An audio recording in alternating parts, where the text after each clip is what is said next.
आज हम कर रहे हैं thick wall tube in a plane strain. ठीक है, देखिए ये एग्जांपल है प्लेन स्ट्रेन का। We choose a thick wall tube.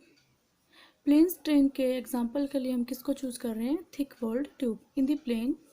देखिए ये टॉपिक हम पहले भी कर चुके हैं। वो क्या था, हमने थिक वॉल ट्यूब इंटरनल और एक्सटर्नल प्रेशर के लिए स्ट्रेस के टॉपिक में किया था हमने। देखिए यहाँ पे क्या था, हमने thick wall tube under external and internal pressure. Figure almost वही है, देखिए ये देखिए, ठीक है, वही चीज़ें हैं। इसमें क्या है, we consider cross section of thick walled cylindrical tube whose internal radius inner radius is a and external radius क्या दे दिया b। इसमें भी हमने डिफॉर्मेशन देखनी है, इसमें भी हमने डिफॉर्मेशन ही देखनी है। We shall determine the deformation of tube due to uniform internal pressure. Internal pressure कितना है? P1। एक्सटर्नल कितना है? P2। ठीक है, एक्ट किया गया है इसके ऊपर। We shall use the cylindrical coordinate r theta z to solve the problem and axis of cylindrical tube is taken at Z axis. Same यही इसके अंदर बेटा वही है, देखिए यही दी हुई है। इसके अंदर क्या दिया हुआ है? वही ए बी, ठीक है, प्रेशर इंटरनल, ठीक है, एक्सटर्नल वही चीज़ें दी हुई। In the plane of cross section we use a polar coordinate, उसमें भी वही दिया हुआ था आर थीटा, इसमें भी R theta and normal to it we have A, इसमें भी हमने क्या ली थी? देखिए जेड। तो पहले आप ये टॉपिक करना, ठीक है, अच्छे से आपका ये भी तैयार हो जाएगा, उसके बाद आप ये करना, ठीक है, इजीली समझ आएगा फिर आपको। Continuity of the deformation that, इसमें क्या है? Epsilon Z is equal to 0। इसमें डायरेक्ट क्या ले रहे हैं? जेड एक्सिस, ठीक है, इसमें भी जेड एक्सिस के लॉन्ग ले रहे हैं हम, ये जेड एक्सिस के लॉन्ग। तो इसमें डिफॉर्मेशन दैट एप्सिलॉन जेड किसके इक्वल है? 0 के। The theory of elasticity yields the following formulas for the stress is defined. ये फिगर, इस फिगर की बात हो रही है यहाँ पे। फॉर द रेडियल डिस्प्लेसमेंट, अब देखिए रेडियल यहाँ पे हम इस यूनिट के अंदर हम डायरेक्ट यूज करेंगे। ये टॉपिक आपका 16 मार्क्स का ही आएगा, उससे कम नहीं आएगा, ठीक है, तो आप इसको अच्छे से करना। आप ये टॉपिक सिग्मा आर और सिग्मा थीटा, देखिए ये वैल्यू हम पहले कर चुके हैं फर्स्ट यूनिट के अंदर। मैं आपको थोड़ा रिवाइज करवा देती हूँ। ये देखिए इसके अंदर हमने निकालने सीखी थी, ये आप सब बच्चे कर चुके हैं, ये निकाला था हमने, ठीक है, ये लेके चले थे फॉर्मूला नेवियर इक्वेशन का, कर लियो इसके अकॉर्डिंग ये, ठीक है। ये देखिए यहाँ पे हमने ये u डिफाइन किया था A R plus B R B by R, ठीक है, और यहाँ देखिए ई आर आर निकाला था और ये थीटा थीटा। तो यहाँ पे ई आर आर को सिग्मा आर बोला है और थीटा को सिग्मा थीटा। तो इस सिग्मा आर को देखिए क्या लेके चल रहे हैं? ए माइनस बी आर माइनस 2 और सिग्मा थीटा को ए प्लस, इसमें देखिए वही है, ठीक है, वही लेके चलते हैं। तो इसमें क्या है हमारा? सिग्मा आर क्या है? ए माइनस बी आर की पावर -2 एंड सिग्मा थीटा क्या है? ए प्लस बी आर की पावर -2। यू यहाँ पे हम लेके चलेंगे, ये आप नंबरिंग पेपर अपने हिसाब से देना है इसमें, ठीक है।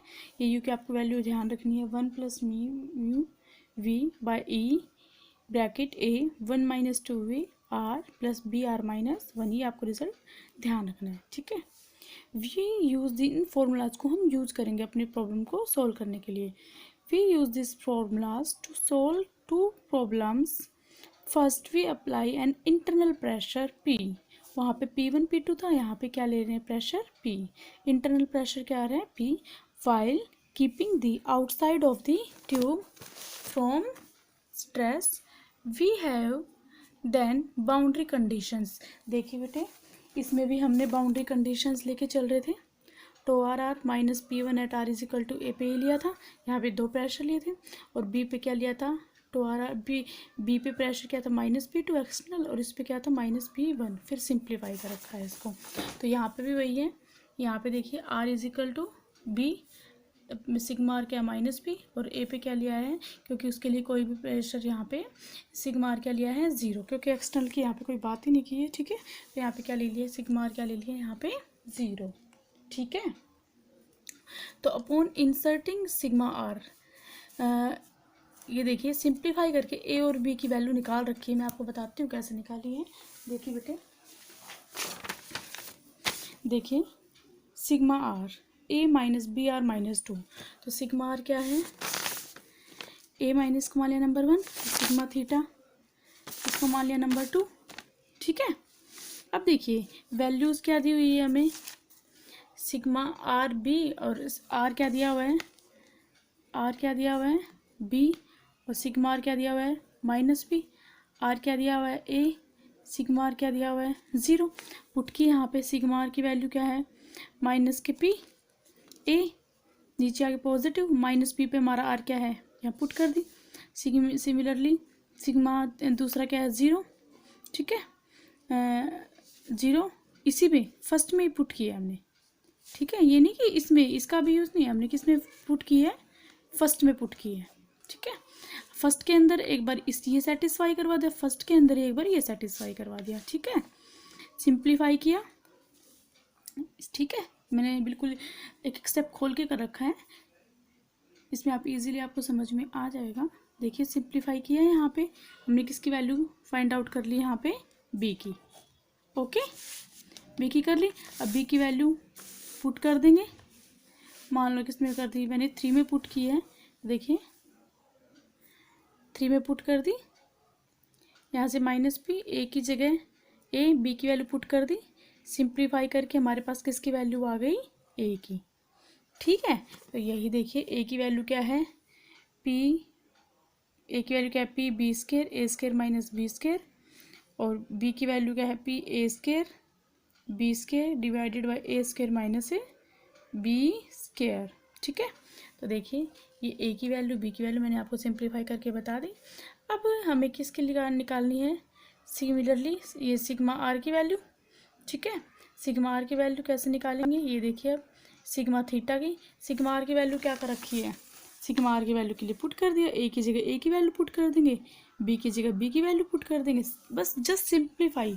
ए और बी की वैल्यू पुट के हमारे पास किसकी वैल्यू आ जाएगी सिग्मा आर की, और सिमिलरली अब ए और बी की वैल्यू पुट करके हमारे पास किसकी वैल्यू आ जाएगी सिग्मा थीटा की, ठीक है। ट्राई करना, कोई इसमें कुछ समझ में नहीं आए तो आप बता देना, फिर सोल्व करके बता दूँगा। अब है यू की, अब यू का फॉर्मूला हमारे पास ये था, यू के अंदर हम किसकी वैल्यू पुट कर देंगे ए और बी की, यू हमारे पास क्या है 1, ये ले लिया हमने यू और बी एज इट इज़, ए की वैल्यू पुट की यहाँ पे, सिमिलरली बी की वैल्यू पुट की, ठीक है। अब देखिए पी बी स्क्वायर दोनों में है, कॉमन आउट कर लिया, बाहर ले लिया, ये बच गए यहाँ पे। अच्छा जी ये ले लिया पी बी स्क्वायर, क्या बचा ए स्क्वायर बाई आर, तो यहाँ से हमारे पास किसकी वैल्यू आ गई, इसकी आ गई यू की। तो हमने किसकी निकाली, ए की निकाल ली, बी की निकाल ली, और किसकी निकाल ली यू की निकाली, ठीक है। आगे देखिए the stresses do not depend on the elastic constant, जो स्ट्रेस है वो इलास्टिक कांस्टेंट के ऊपर डिपेंड नहीं करते, and therefore are the same when the tube is, अगर ट्यूब विस्को इलास्टिक मटेरियल की बनी हुई है तो हमने सबसे पहले क्या निकाली उसके डिस्प्लेसमेंट, तो find the displacement you of A visco elastic tube, अगर वो उसकी बनी हुई है तो उसका हम सबसे पहले क्या निकालेंगे डिस्प्लेसमेंट निकालेंगे। तो उसके लिए हम क्या अप्लाई करेंगे यहाँ पे, we apply the general correspondence principle, फिर हम करेंगे जनरल, ये कोरस्पोंडेंस प्रिंसिपल क्या होता है। एक बार इतना करने से पहले मैं दोबारा रिवाइज कर लेते हैं जितना हमने किया है। हमने बात की थिक वॉल ट्यूब की, ठीक है, फिगर है, इसमें इंटरनल एक्सटर्नल रेडियस दी हुई है, इंटरनल क्या है एक्सटर्नल क्या है, ठीक है। प्रेशर दिया हुआ है, कितना इंटरनल प्रेशर लगाया गया है इसके ऊपर। अच्छा जी हम पोलर कोऑर्डिनेट के अंडर कर रहे हैं आर थीटा, और हम जेड एक्सिस क्या लेके जेड एक्सिस लेके चल रहे हैं, एप्सिलॉन जेड क्या होता है 0 होता है। उसके बाद देखिए सिग्मा आर मैंने आपको बता दिया, डिस्प्लेसमेंट रेडियल डिस्प्लेसमेंट हमने पहले फर्स्ट यूनिट में किया हुआ है, पहले आप वहाँ से रिवाइज करेंगे, फिर आप यहाँ पे आपको डायरेक्ट लेना है, ठीक है। यू की वैल्यू, फिर ये फॉर्मूले हम अपनी इन प्रॉब्लम्स को सोल्व करने के लिए हमें ये फॉर्मूलेज लेने पड़ेंगे, ठीक है। बता रखा है इंटरनल प्रेशर कितना है, और while keeping the outside of the, जब हम उसको बाहर रखेंगे तो इंटरनल प्रेशर इतना है हमारा। उसके बाद ये कर रखा है कि जब हम इंटरनल है तो हमारी रेडियस क्या है, एक्सटर्नल है तो रेडियस क्या है, ठीक है। यहाँ से हम सारी वैल्यू सब्स्टिट्यूट करके आप पेपर में, ये तो मैंने जो नोट्स आपको प्रोवाइड करवा रखे हैं उसके अकॉर्डिंग आप अपने हिसाब से नंबरिंग दे लेना, ठीक है। ए और बी की वैल्यू मैंने आपको सिंप्लीफाई करके बता दी कैसे करनी है। उसके बाद सिग्मा आर सिग्मा थीटा में ए और बी की वैल्यू पुट करके हमें वहाँ से निकाल लेंगे, देन हम क्या निकाल लेंगे यू निकाल लेंगे, ठीक है। तो जो स्ट्रेस है वो क्या है इलास्टिक कॉन्स्टेंट पे डिपेंड नहीं करता है, तो इसके लिए ये ट्यूब अगर क्या है विस्को इलास्टिक मटेरियल की बनी है तो हमें सबसे पहले क्या निकालनी है, डिस्प्लेसमेंट निकालनी है उस विस्को इलास्टिक ट्यूब की, और उसके लिए हम क्या अप्लाई करेंगे, जनरल कोरस्पोंडेंस प्रिंसिपल। अब हम करेंगे जनरल कोरस्पोंडेंस प्रिंसिपल। थैंक